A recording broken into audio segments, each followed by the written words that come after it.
Kuwait தீ விபத்தில் கேரளாவைச் சேர்ந்த மேலும் பலர் உயிரிழந்திருப்பதான அண்மை செய்தி வெளியாகியிருக்கிறது.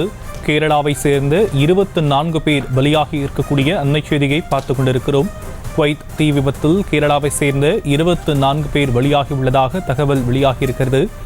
நேற்று குவைத்தில் தீ விபத்து ஏற்பட்ட நிலையில் இதில் இந்தியர்கள் பலர் உயிரிழந்திருப்பதாக தகவல் வெளியான நிலையில் தற்போது கேரளாவைச் சேர்ந்த 24 பேர் வெளியாகியிருப்பதாக தகவல் வெளியாகி இருக்கக்கூடிய அண்மை செய்தியை பார்த்துக் கொண்டிருக்கிறோம். மேலும் விவரங்களை நம்முடைய செய்தியாளர் பாலாஜியிடம் கேட்கலாம்.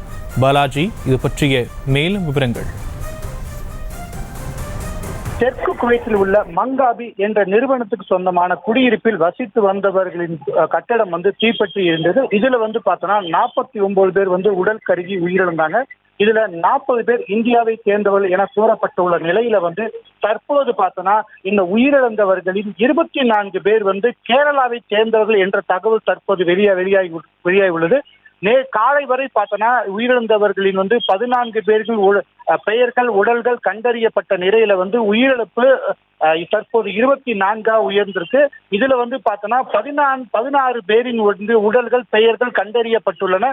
தற்போது அந்த 16 பேருக்கு டிஎன்ஏ டெஸ்ட், அதாவது உடல்கள் கருகிய நிலையில் இருப்பதால் டிஎன்ஏ மருத்துவ பரிசோதனை காலை நடைபெற்று வந்த நிலையில அவர்களின் உடல்கள் அடையாளம் காணப்பட்டு தற்போது இந்தியா கொண்டு வரக்கான பணிகள் நடைபெற்ற ஒரு சூழல்ல தற்போது இந்த சம்பவத்துல உயிரிழந்த எண்ணிக்கை 24 பேர் கேரளா மாநிலத்தை சேர்ந்தவர்கள் என கண்டறியப்பட்டுள்ளது.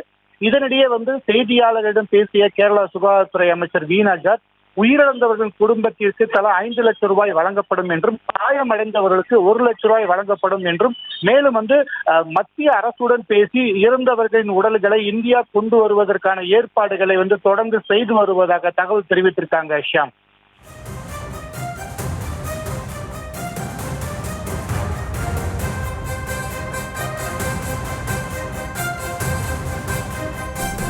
தற்போதைய விவரங்களுக்கு நன்றி பாலாஜி.